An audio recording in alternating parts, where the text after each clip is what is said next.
You're watching Pulse for the 19th or 20th of January, and it's time for some StarCraft news. In this week's episode, we take a look at the regular GSL updates, IEM Kiev that's happening this very weekend, MLG's plans for 2012, a SHOUTcraft Invitational 4 recap, the freshly announced IronSquid Tournament, Polarfluke's first tournament of 2012, an introduction to Total Biscuit's custom map project Trollobattles, and more. Let's get straight to the news.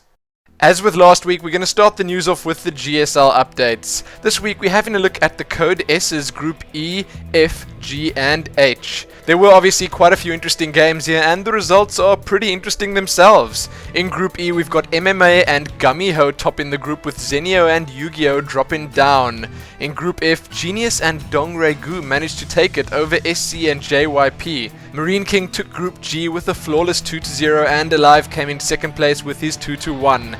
That left Happy and Brown below them. In Group H we've got Potting, I hope I'm pronouncing that right, and Puzzle in the top spots, with Nada and Keen dropping down. Now, as I mentioned last week, the Code A is only officially starting on the 31st of January, so there aren't any results to have a look at just yet. You can, however, see all the players participating in the links below this video, so have a look at those and enjoy.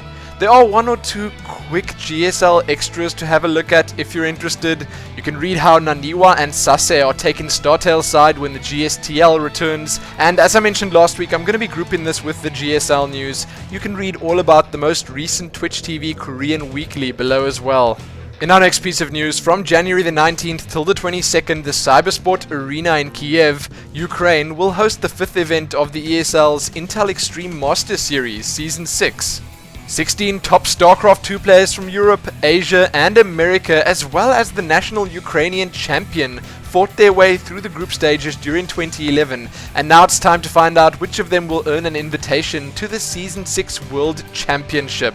With the caliber of players here and the level of play thus far, I'm super keen to see which two players will make the finals. You can see an overview of the groups of players on your screens right now, and I will tell you that White Ra is actually there to replace Killer, and Naniwa actually dropped out and then rejoined the tournament a little while later. Needless to say, he did come back and top his group. Yes, Group A, full of drama. Speaking of results though, thus far only Group A and B have been played. In Group A, Naniwa and White Ra have managed to top the group. In Group B we have Kas and Zenio at the top, with Nightend and Grubby taking the bottom two spots. You can check those results out in the Day 1 recap of the event. If you are, however, keen to watch these games for yourself, you can check the streams out because there is some pretty exciting shoutcasting going on. Rotterdam, Mr. Bitter, Apollo and even TLO have been cast in the event. Well worth having a look at. I will be sure to put links to the streams and the results thus far in the description below this video, so check that out if you are interested. Now we're going to have a quick talk about Major League Gaming in 2012 and beyond. So, as you all know, MLG was a huge success in 2011, reaching more than 3.5 million unique stream viewers during the combined Pro Circuit weekends, and they're planning to go even bigger this year. I don't really even know how that's possible, but they have an entire post up covering all their plans for 2012 and their new Pro Circuit structure. So if you want to read more about their 2012 Pro Circuit, then I suggest you check this post out. It covers pretty much everything, and MLG are definitely continuing the trend from last year where they actually listen to their players, listen to their viewers, and generally do things right. I honestly can't wait, and their first competitions are on the following dates. For Europe, January the 31st till February the 2nd. For Korea and Taiwan, February the 3rd till the 5th. And for North America, February the 6th till the 8th. You can find out more about the prizes, the players being invited, and everything else below. We've been told that there are more details coming soon, but for now you can check these out and get ready. Now a quick recap of what happened during the SHOUTcraft Invitational 4. So apart from the amazing shoutcasting from both Total Biscuit and Apollo, we had some pretty awesome games too. These games are currently being uploaded on Total Biscuit's YouTube channel, which you can find linked on your screens right now. It will open in a new window. But let's have a look what happened during the group stages. So in Group A, Stefano managed to top the rest of the players with a 3-0. Thorzane took second place there, leaving Nightend and Dark Force at the bottom. Rhett and Grubby took the top of Group B, with Soke and Cloud taking the bottom spots. That means that those top 4 players moved into the playoffs. Stefano faced off against Grubby and took him down with a 3-0. Thorzane beat Rhett with a score of 3-2. That means Stefano and Thorzane were in the finals, and Stefano managed to absolutely destroy Thorzane with a 4-0. So the top 4 were as follows: Stefano, Thorzane, Ret and Grubby. All those players did walk away with some prize money for themselves, and even those that didn't make the playoffs got some pretty decent tips too. Yes, the tip jar idea definitely worked out. That also means that Total Biscuit managed to collect a good amount of money for the next SHOUTcraft Invitational. I am obviously looking forward to that, so you can read more about this below, and be sure to check those VODs out over at Total Biscuit's YouTube channel. Now we're going to talk about the IronSquid Tournament. Under the name IronSquid hides a brand new tournament that should entertain every StarCraft 2 fan. The name IronSquid was chosen to refer to the ability of multitasking that pro gamers develop throughout their careers. It is sometimes so developed that they lead us to believe that they have more than 2 arms. I guess that could indeed be true.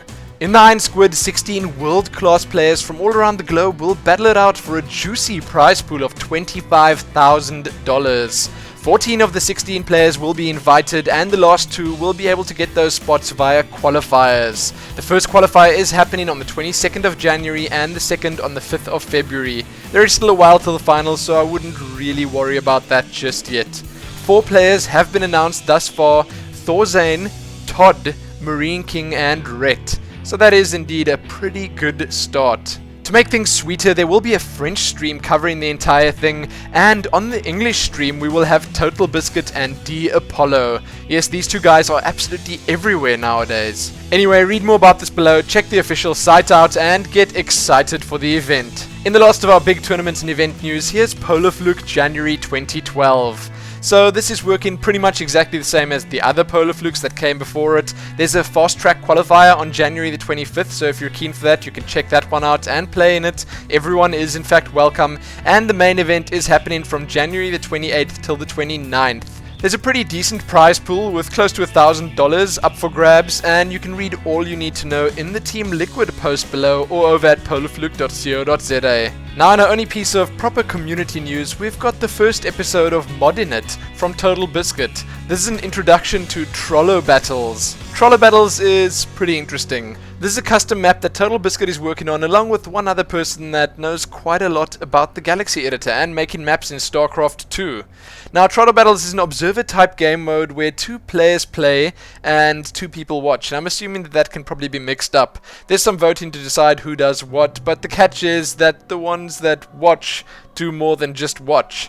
Their purpose is to mess with the players playing the game in a variety of different ways. So it does look extremely interesting so far, at least, and I gotta say that I've never really seen anything like this before. A game type where you actually want to be the observer. Yes, I can totally tell that this came from Total Biscuit. I can tell that he was behind this.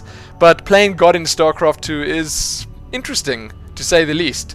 Now, instead of spoiling all of this for you, I'll just point you towards the video explaining all of it right here on YouTube and let you hear it all from the man himself. He does mention that this is the first playable version of the game that they have, so nothing is set in stone just yet. I'm keen to see where they go with this map and with this series, because it does sound like a lot of fun indeed. Check it out and be sure to let me know what you think. With that done, let's move on to the StarCraft 2 smalls. There are a lot of them to have a look at this week. First up, a couple of tournament and event smalls. Read about the Republic of Gamers Winter 2012's first invites and shoutcasters. There was actually also a little bit of drama that you can read about below concerning the dates of this event. As you all probably know, this is happening at Assembly Winter. Now, Assembly Winter is happening from the 24th to the 25th of February, and it seems like MLG have thrown one of their events on the very same date. So that's pretty sad actually, and it seems like some players might well not be playing at Republic of Gamers. We'll have to wait and see though, and I will be covering this if more information actually surfaces.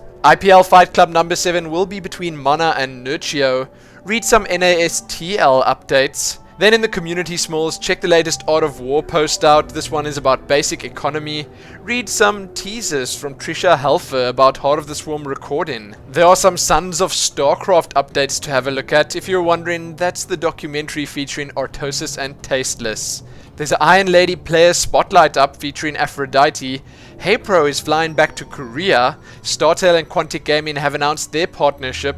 Golden and Dragon have left Clan Slayers. Moon has joined Fnatic StarCraft 2.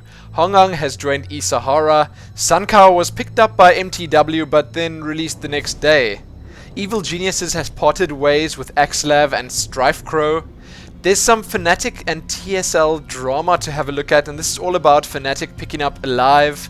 Hart has also left TSL. TSL has, however, signed a new Protoss player with the nickname Cyrano. Spades and Team Rain have parted ways. Khan has left E-Sahara, but he is staying in Korea. Razer is apparently looking to start producing Team Liquid and Slayer's mousepads. Seems like they're just testing the waters first and seeing if people are actually interested. Check an interesting show out that I found right here on YouTube titled Esports Production Value. This is episode 5 and it covers the Home Story Cup. It actually just looks at the production value of the event, not at the players, not the way they performed, pretty much just the way the event was set up and how well it ran. Then CSN has visited the OGS house in Korea. Finally, 2 sets of replay packs. Get the replay pack from Home Story Cup 4 and have a look at This Week in Replays over at Team Liquid Pro featuring Sheth. Sadly, that's all I have for you in the StarCraft news. Remember that you can find links to everything that I mentioned in the smalls and in the news before that in the description below this video, so be sure to check those out if you thought any of this was interesting enough to follow up on. Check back here soon for more. Remember to like the video, favorite it, share it with your friends and subscribe. Most importantly though, happy StarCrafting.